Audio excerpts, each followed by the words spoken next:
Hello, welcome to White Birch Tarot and Astrology. Oh, I didn't realize I was so croaky. Oops. Pardon me. This is for Monday, December 8th. Oh my God, I sound terrible. Well, it's late, and I haven't been talking much for several hours. I'm going to read a quick quote, and forgive me if I've read this one before. I can't remember if I read it or was thinking about reading it, but I do love it.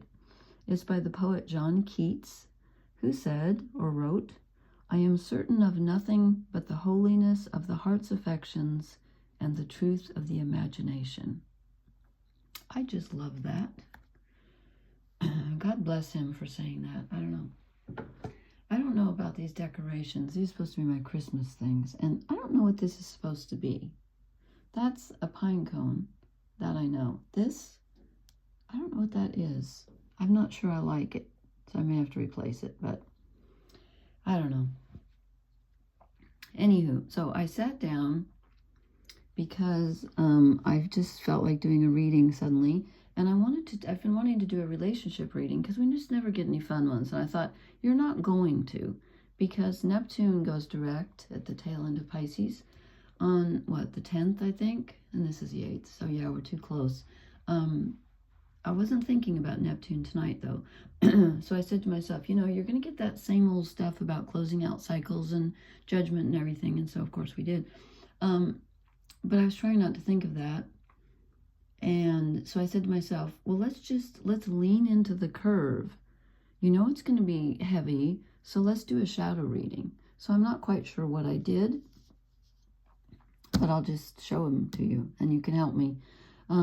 So of course, and I want to point this out. So there's like 12 planets / points. That's including Chiron and Black Moon Lilith and the nodes, like 12. And I believe I counted 8 out of 12 are in the 20s, 20 degrees, and most of them at the tail end of the 20s, the late 20s. That's astounding. That's a lot of stuff at the tail end of the signs, really. It's very karmic. So, of course, we get karmic cards. So, I was asking about relationships, not necessarily just romantic, but like all relationships. Like how do you function in relationships in general, and what do you need to know about that? And so I got the World, of course. It came out with Judgment. I kid you not. Whoops. I just knocked over my angel. Yeah, she's like, yeah, I'm done here. Even she's tired of it. The World and Judgment. I shuffled. These were the two cards I wasn't thinking of them in particular, but at the back of my mind, I think I was thinking that I hoped I didn't get them. But I didn't influence the cards. This is really for tonight.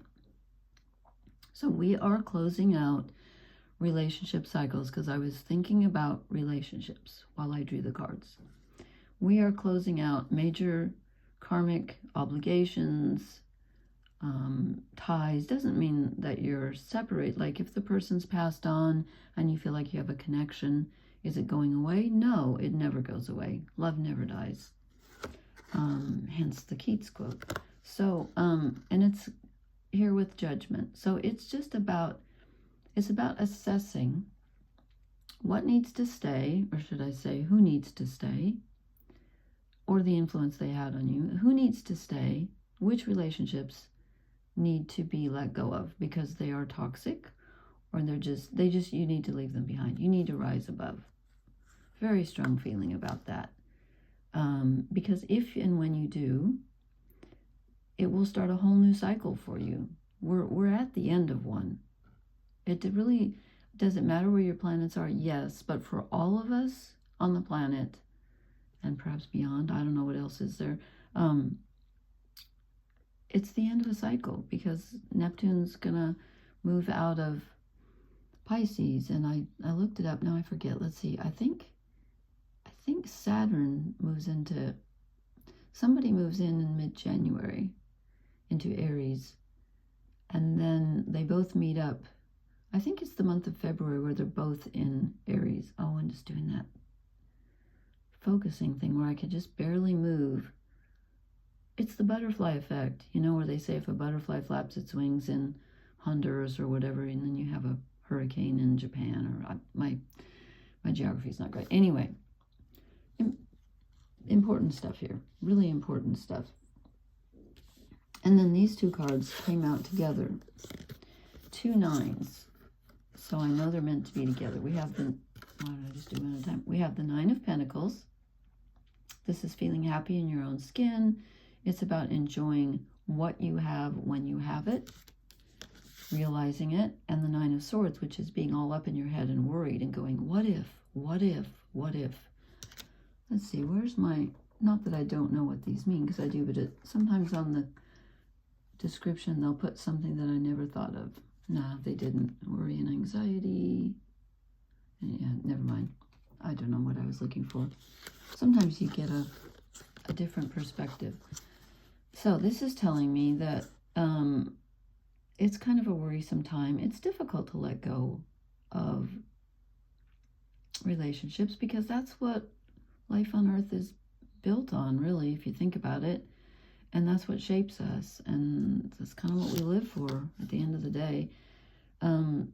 So the only way to deal with the anxiety is to ground yourself. Be appreciative of what you have that's physical and tangible. And also, it's about security. If you didn't have a lot of security as a child growing up from your parents or your caregivers, and you had to give that to yourself, which is a vibe I'm getting here quite strongly, and I'll show you why, you have to realize that you are enough. You are enough. Just, you can take care of yourself. I'm not saying you're going to have to for the rest of your life. That's not what I'm saying. But don't forget that you are here for you, and you have a whole community around you of people who probably care about you more than you think. Make a list of all the people you know who care about you. I hope that's not bad advice. What if you don't have anyone? No, I think we all have more than we think we do. I hope. I think that's true. But even if you can't make a list of people, make a list of things, tangible things that you can see and touch and hold, and security. We're talking about security here. Okay, so then we get what I think of as the childhood card, the Page of Cups. This is tender emotions. When it's a shadow card, it's about not having gotten your needs met, your emotional needs, and you're feeling kind of like you want someone to come along and fill the cup. But right now, it's kind of about going it alone. Okay, it's about finding your inner strength, because look who comes out. Yeah, strength. They're all children. So, Jupiter in Cancer right now, and the moon's in Cancer as I'm doing this. So, perhaps next time I post, the moon will probably be in Leo. So that might be a little different, although this is the card for Leo. But we got a lot of children here. But you have the inner strength. You have the inner strength to be with yourself, your child self, the part of you that's lonely, that was always lonely. You can be there for yourself, and it's a good idea to do that. And you can fill your own cup. And it doesn't mean you have to forever. And I know that, I hate it when people say, oh, you have to love yourself first before someone else can love you. That is not true. If that were true, I would never have been loved. That is not true. But you can be a better lover, a better relationship person in any relationship, if you have self-esteem, and if you do not expect others to save you, because they can't. They can love you, though. They can teach you and give you all kinds of good things. And I'm not saying that's not coming in the future, because this is the Oracle card. I wanted to put it back because there are like 2 or 3 cards in this deck that I just have an aversion to. It's just the pictures, I guess. I don't know. I just don't like this card. I admit it. Maybe because I don't like people telling me I have to go the distance. I know that. But I'm going to read you from the book because I think it's pertinent to tonight. This whole time, not just tonight. Okay, it's endurance, strength, and the long haul. And we already know it's about strength because we got strength. But it says, to bring your dream to life, you must think long-term and pay no attention to the fluctuations in the current of your experience. Joy and disappointment commingle with opportunities, so there is no need to fear the occasional obstacle.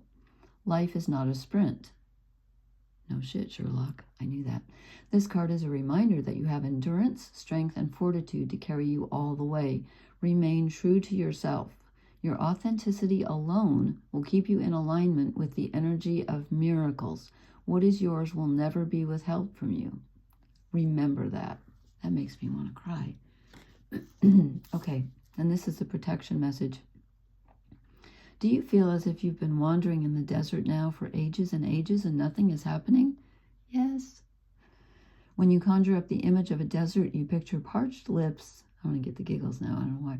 Sunburned skin and mirages, but there is more to it than that. Amid the hot sands are creatures with resilient spirits, tough skins, and the willingness to burrow deep underground for water so that they may thrive, or deep underground for buried emotions. This is a time of developing survival skills and resilience. You are learning how to conserve your strength. Interesting. And in this temporary time of austerity, it's wise to be selective about where you expend your energy. Listen to the call of your soul because it will never lead you astray. This is an important time for letting go of what's not important. Yes, it is. It absolutely is. That's what this whole reading is about. Yeah, that summed it up nicely, I think. One of these days, we're going to get a sizzling hot romance reading. I swear to God. We've got Venus and Mars in Sagittarius right now. Don't we? Yeah. Yeah, Venus is at like 9 degrees, I think. She's almost conjunct my Venus. So things will improve. This is a time of austerity. But that's when you get the good stuff. That's when you find out what you really got inside you that you can lean on. Okay, so anyway, please leave me a comment. Let me know how this energy is treating you and how the reading resonates. And I will talk to you later. I really don't like that one. It's too big. I'll find a better one. Anyway, thank you so much for listening. Blessings. Good night.